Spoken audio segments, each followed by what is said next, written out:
ஆன்மீகம் தான் நம்மளை ஒழுங்கா நடக்கிறதுக்கான காரணத்தை உண்டு செய்தார்கள் முன்னோர்கள். கோயிலை கட்டி வைத்து குளத்தை வெட்டி வைத்து, நீங்க நேத்தெல்லாம் செவ்வாய் திருவிழா, நம்ம பக்கம் மது எடுப்பு திருவிழான்னு ஒன்று இருக்கா, முளைப்பாரி திருவிழா. ஊருக்குள்ள நாடக வண்டி போற போதே பார்த்தா ஆட்டம் பாட்டம் கொண்டாட்டம் பயங்கரமா இருக்கு. ஆமா, கரகத்தை சுமந்து வர்றார் சாமியாரு, அந்த பூசாரி முன்னால ஒரு 25-30 இளைஞர்கள், ஒரே ஆட்டம். அதுல இந்த மேலகாரங்களை படுத்தி வச்சிருக்க பாடு இருக்கு. சாமி வந்தாங்களா? சாமி வந்தான்னு என்ன தெரியும்? அருள் வந்து ஆடும்போது ஒண்ணும் தெரியாது. அதனால ஒரு ஆளுக்கு தப்பே கிழிஞ்சு வச்சு, சரி சாமி போல ஆக்ரோஷமா வரும் நம்ம எதிர்பார்க்கல. பக்தி இங்கதான் நிறைய நல்லா இருக்குன்னு நினைச்சுக்கிட்டு நானும் வண்டியை விட்டு கீழே இறங்கி போய் பாக்குறேன். 50 பேர் குடிச்சு விட்டு ஆடுறேன். மதுரை வீரன். ஆமா, விலங்கு மாடா நாடு. திருவிழானாலும் சாராயம் தேவைப்படுது, செத்து போனாலும் சாராயம் தேவைப்படுது. நல்லதுக்கும் சாராயம், கெட்டதுக்கும் சாராயம். விலங்கும் அந்த நாடு. நாளைய தலைமுறையான இந்த இளைஞர்களை இந்த திருவிழா கூட சரி செய்யலைன்னா வேற எந்த களம் சரி செய்யும்?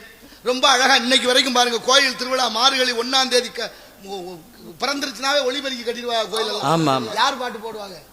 சீர்காழி ஐயா பாட்டு, டிஎம்எஸ் பாட்டு, ஆமா நிறைய பாடல்கள், பக்தி பாடல்கள். இன்னைக்கு வரைக்கும் அவர் பாட்டு தான் இருக்கு. எத்தனை பேர் பாடல்கள் எழுதியிருந்தாலும் கண்ணதாசனும் பட்டுக்கோட்டையும் காமசரிப்பும் எத்தனை உதாரணங்களை சொல்லிக்கொண்டே இருக்கலாம். அப்படி இருந்த பக்தியில இன்னைக்கு குத்தாட்டம் போடுது நாட்டில். பக்திக்கு என்ன செய்ய? எப்படி இருந்த பக்தி? பக்தி தானே சரியா இருக்குண்டே. அந்த பக்கம் போகாத, சாமி இருக்கு, கோயில் இருக்கு, கடவுள் இருக்காரு, பார்த்து நடந்துக்க, கண்ணை குத்துவாரு, தப்பு நடக்க கூடாதுன்னு சொல்லி சொல்லி வளர்த்த தமிழ் சமூகம் இன்னைக்கு ஏன் இப்படி தறிகட்டு போச்சு? எல்லாத்துக்கும் சாராயம் வந்துருச்சு. என்ன காரணம்? எங்க இருந்து வந்துச்சு? யார் இதுக்கு காரணம்? எதனால இது இவ்வளவு நடந்துச்சு?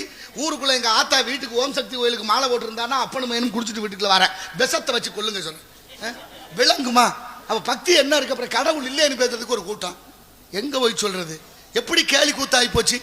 எவ்வளவு அற்புதமா இருந்த இந்த நாடு திருவிழா. நம்ம ஊருக்குள்ள முகூர்த்த காலம் முடியாச்சுன்னா ஊரோட விரதம் இருந்த ஒரு பயம் இருந்துச்சு. அந்த பயம் தான் பக்தியா இருந்துச்சு. வீட்டுக்கு விருந்தாடி வர்றவங்க எல்லாம் விரதமா இருந்தேன். நாடக ஏஜென்டே குடிச்சுட்டு வர்றாங்க, எங்கிட்டு விளங்க? எப்படி விளங்க சொல்லுங்க பாப்போம். நாடகம் நடத்தணும், நல்ல விதமா பேசியிருக்கிறோம், 10 பேரை கூட்டியா இருந்திருக்கிற பயம் இல்லை. இல்ல கேட்டா அதுக்கு ஒரு காரணம் சொல்றேன். காரணம் எனக்கு மனது சரியில்லை. என்னன்னு காலையில விசாரணை கமிஷன் வைப்பான். ஆமா, என்னன்னு கேட்கணும்ல. தப்பு பண்றேன் பூரா காரணம் சொல்றானப்பா. ஏன்டா இந்த மாதிரி பேசுறானா? யாரு பேசலன்னு கேட்பேன். ஏன்டா இப்படி திட்டுறியா? எவன் திட்டல? ஏன்டா இப்படி தப்பு பண்றிய? யாரு பண்ணல? ஏன்டா இப்படி எல்லாம் எதற்கு இடக்க மாட்டேங்க? எவர் யோக்கியம்? இப்படியே கேட்டு கேட்டு சமூகம் குற்ற சமூகம். நாளைய தலைமுறை பிள்ளை எல்லாம் என்ன கதியாகுது? வரும்போதே ஒரு கூட்டம் இங்க, திடீர்னு ஒரு சண்டை. அந்த இளைஞர்களை சரி பண்றதுக்குள்ள காவல்துறை வந்துதான் சரி பண்ண. அவ்வளவு ஒரு அபரிதமாக ஒவ்வொரு திருவிழாக்களும் நடத்தி முடிக்கிறதுக்கு அந்த திருவிழாவை கொண்டாடுற அந்த கிராமத்தார்கள் எவ்வளவு சிரமப்படுறாங்க பாருங்க. எங்க இருக்கு சிக்கல்? நம்ம தான் காரணம்.